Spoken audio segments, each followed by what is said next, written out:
All right. Thank you very much for setting up. Am I good to get started? Perfect. Welcome, everybody. I'm here to talk about Neurotech, what I think to be the next frontier for humanity. It's really great to go after Catalin because he already gave you a huge view into the entire field. So I'm going to build on that and talk a little bit about important next steps on how do we practically accelerate the field and why. So I tend to think that it's super critical for the entire species to look ahead and back calculate from the future. As a species, I would hope that we would be doing this in the centuries or millennia scale, but unfortunately, we struggle thinking ahead 10 years into the future. But the broad point is, we as a society need to be able to think of a cone of probable scenarios and the plausible scenarios and the whole possible set, identify wildcards that are possible, and then orient our trajectory towards preferable visions. This is very doable. We've done this for many technologies, for many fields, for many kinds of things. And so here, today, in 2024, our society and the larger structures in governance are losing the ability to do this. Most governments around the world do not do this kind of thinking anymore. There was a brief period in the 20th century where they were doing this. And so today, it's now up to smaller groups, including companies, nonprofits, labs, and so on, to chart this possible path almost unilaterally or in smaller groups and try to orient towards preferable visions.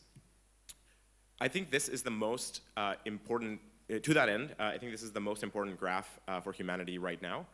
This is a plot plotting the computational complexity and time. For a lot of people here, this will be very familiar. The colored lines are the computational complexity increasing over time of existing hardware. And the blue and black horizontal lines are different estimates of when it would, what computational complexity would be needed for a whole brain emulation. Depending on your assumptions of how granular you need to go, you need many orders of magnitude more of computing power.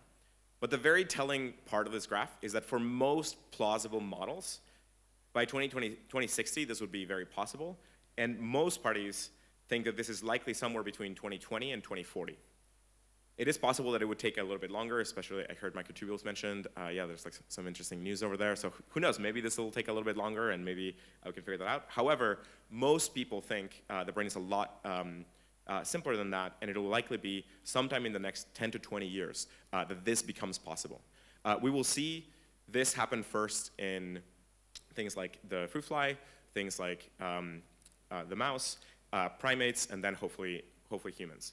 But what this graph also tells you is that if we can emulate an entire human at that scale, we certainly can make an artificial AGI in a much more efficient substrate.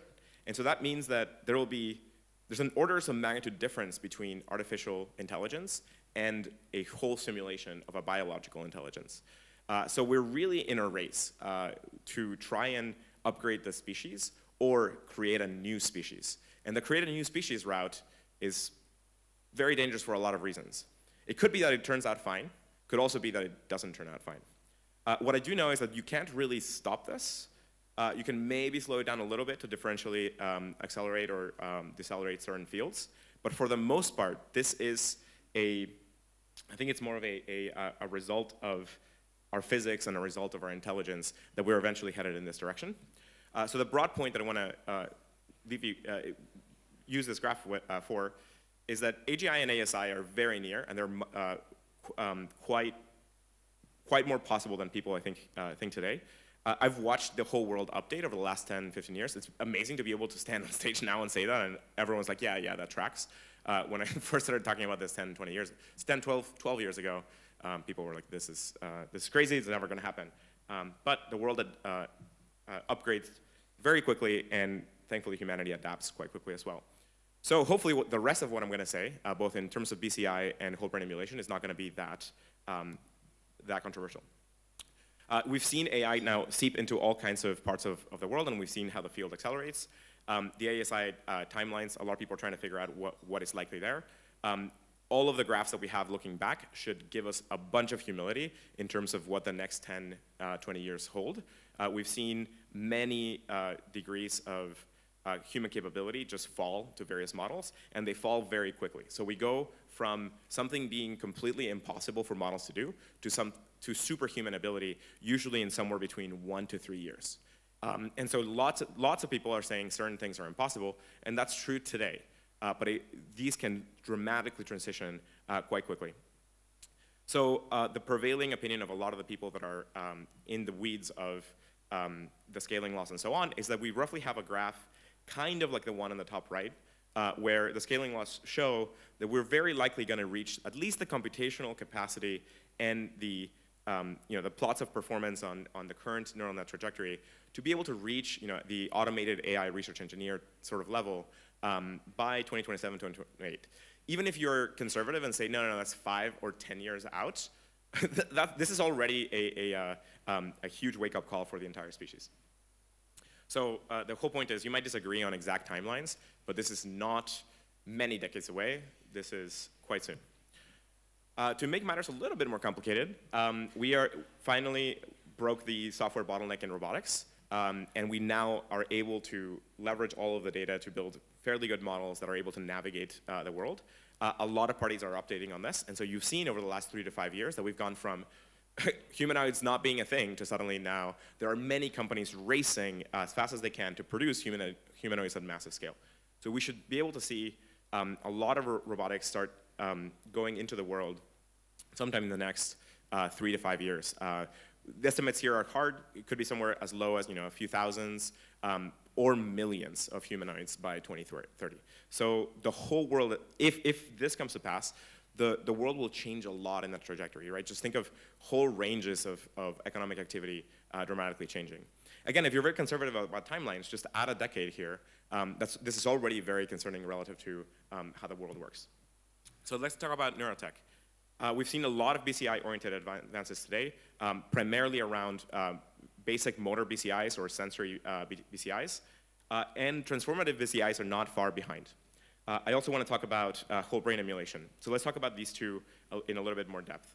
So today we have a whole range of motor repair type BCIs. A lot of great research has happened in this for the last decades. You just saw a talk going in depth around this. I kind of like describing this as lo-fi telekinesis, like you can do telekinesis at a local scale. We also have a range of BCIs going around sensory repair, so this means repairing all kinds of damage. And today in the world, you have to start with repairing damage because society at large is just extremely uncomfortable with the idea of expanding capabilities or expanding senses, which is pretty weird. If you were to talk to humans 1,000 years ago, they would be like, hold on, why aren't you expanding your capabilities as fast as you possibly can? This is insane. But this is sort of like the world we have today. There's deep problems with how we expand capabilities and then diffuse those capabilities across the species. So if we maybe got faster at accelerating the diffusion, maybe the whole world would be much more comfortable with accelerating the capability expansion. The part that I'm most excited about here is the experimental platforms. So this is we're starting to see a range of companies building experimental platforms to dramatically drop the cost of experimentation in neurotech. So we're likely going to go over the next 2 to 3 years from a startup company needing $50 million to get started to just needing something on the order of single millions or things like that. So that shifts a lot of neurotech applications from the extremely hard moonshot type efforts into just normal VC fundable landscape. So this is what I think is the most exciting thing going on right now in BCI. Soon after that, we're going to start being able to truly do transformative, what I like to describe as transformative BCI. This means connect the brain at higher degrees of bandwidth to computers. A lot of people have been talking about that for the last 10, 20 years. But this is finally in our horizons. If we can do this, then we can enhance our capabilities with all of the computational infrastructure that we've built up today. And that means being able to leverage all of the information on the internet, but more importantly, being able to actuate the things on the internet or being able to leverage the AI models that we're building. So this opens the door. As soon as we get transformative BCI, this opens the door for the merger opportunity. So instead of creating a new species, we might be grafting on this new set of capabilities as an exocortex or some kind of neocortex. Also possible in that time frame is a use case that a lot of people are really excited about, which is basically telepathy. You might be able to start connecting brains that have high degrees of bandwidth, high enough to start making sense of the connectivity between them. I think a lot of people think this is super difficult and impossible because brains probably, it's extremely difficult to relate the sensory information. It's very likely that transformers and that, or those kind of architectures might actually make this dramatically easier than people expected. At the end of the day, it's a language it's an inherent signal processing language translation problem. And if you open these two things up, then you basically get like a tele-internet type of thing, where suddenly you have humans being able to actuate and communicate across the internet at massive scales. This is incredibly exciting for a ton of reasons. Also, will dramatically change how the world works, and will this is what I think is like the cusp, like the precipice in going into a direction where the species starts upgrading itself in a way that, you can maybe think of like the last 100 years as a lot of upgrades, but this is going to greatly accelerate the upgrade rate. Now, I've done a fair amount of distributed systems and cryptography and so on, and I have deep knowledge of how insecure most of the internet is. And so we have like a little time window right now ahead of these things being built to develop very strong cryptographic protocols, use LLMs and formal verification to secure a much better stack, so that when we start doing this, this can be done safely, so that when you start adding BCI devices, you don't open up the possibility of getting hacked or getting all kinds of, if you think you have problems now, just wait until your brain is connected to the internet and you start getting, Anyway, so whole brain emulation, like this is the thing that I'm most excited about. So I think like the BCI trajectory is extremely important, but what I think is the real thing that humanity needs to do right now. And if I were to be able to wave a magic wand, this is sort of like how I would organize the world. I think we need extremely fast and approaches to try and do the whole brain emulation thing before we end up emerging some kind of new AI agentic species.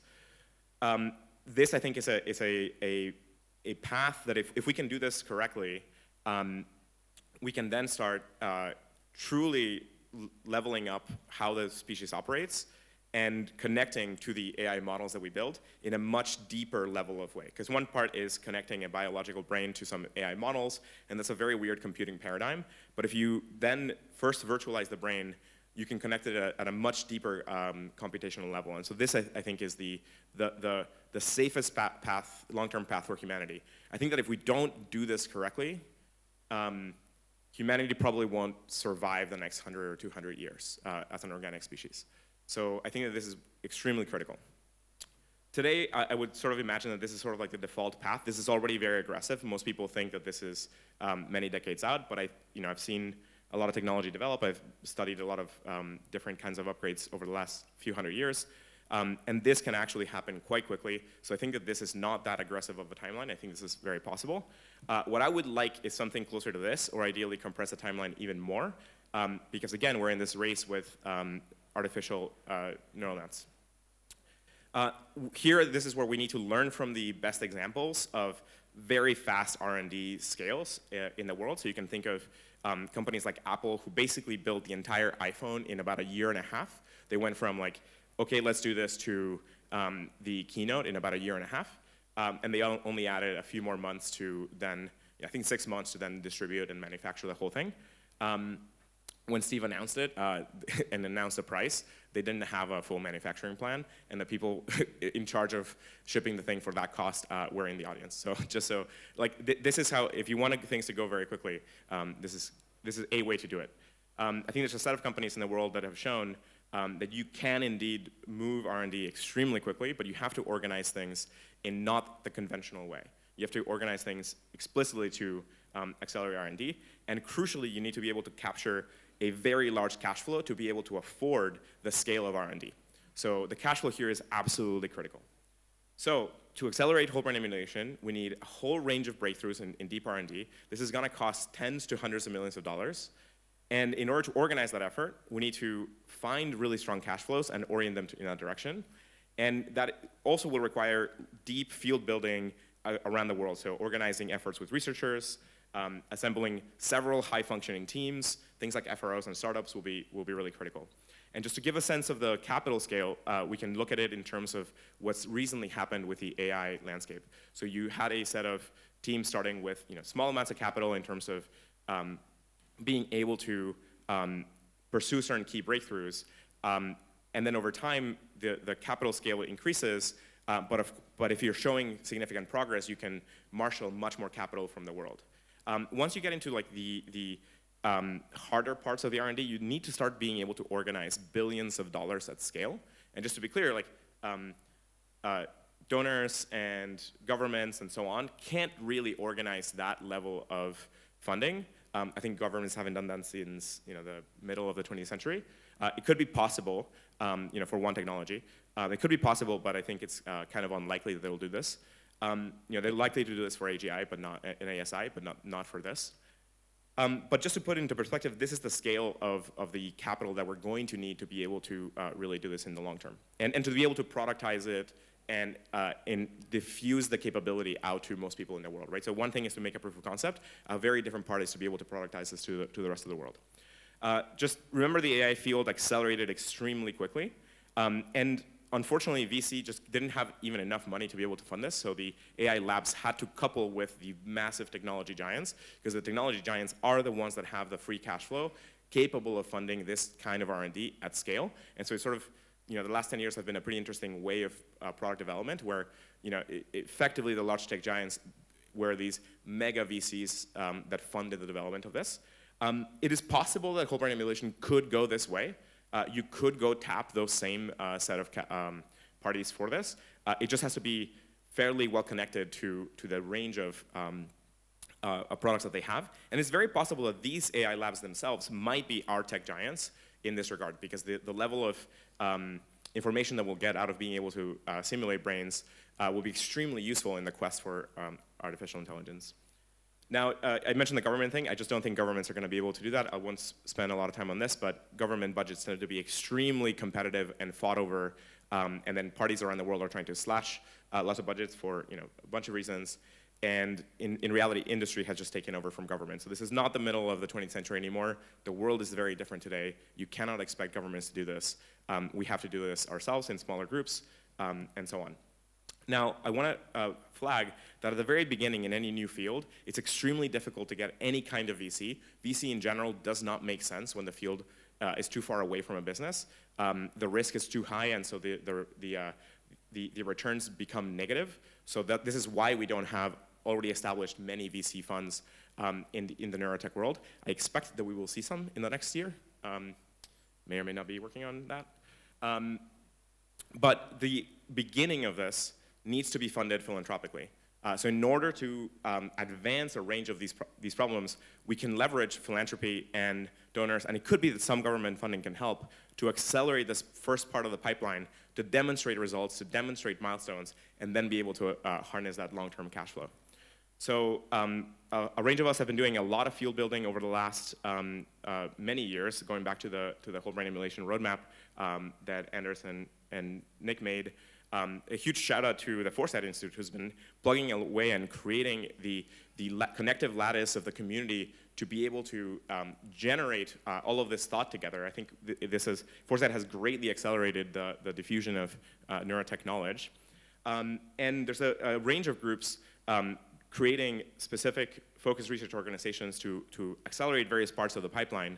And so that's been pretty exciting. A number of us have been starting to do more of this field building through Lab Week and other things like that.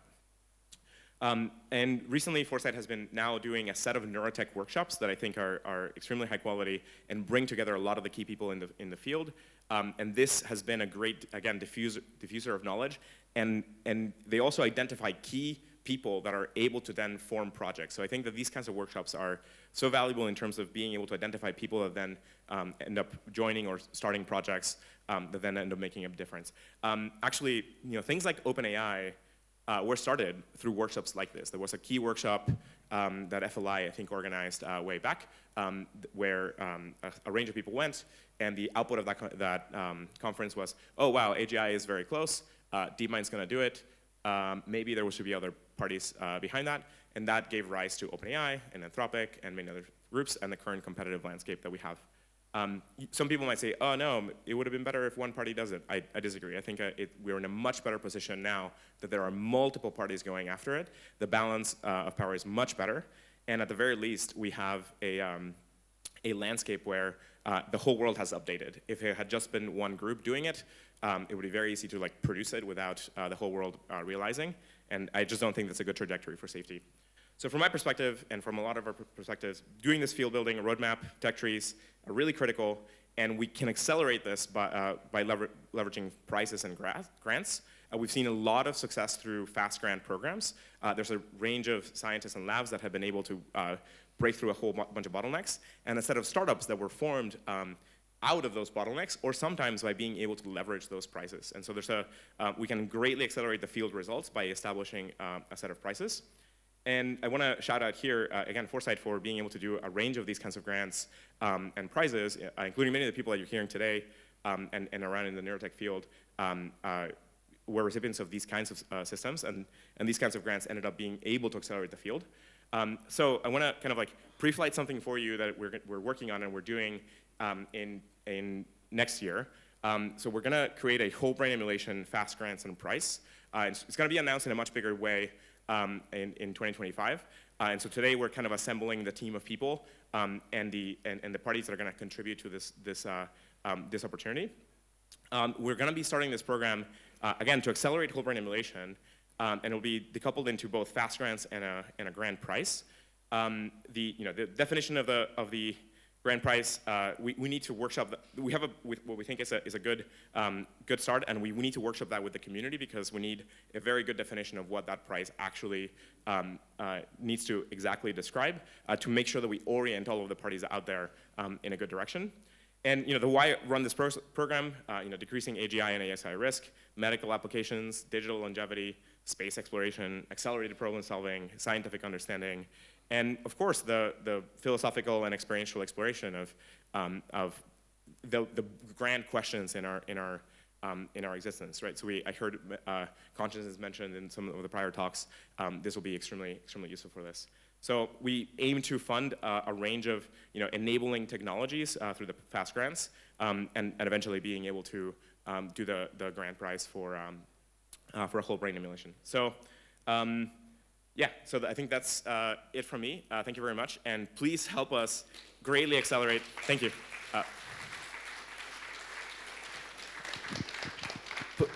Please help us greatly accelerate this. Whether you would be a recipient of this, or you would be a donor for this, or you would help us amplify this next year, please find us.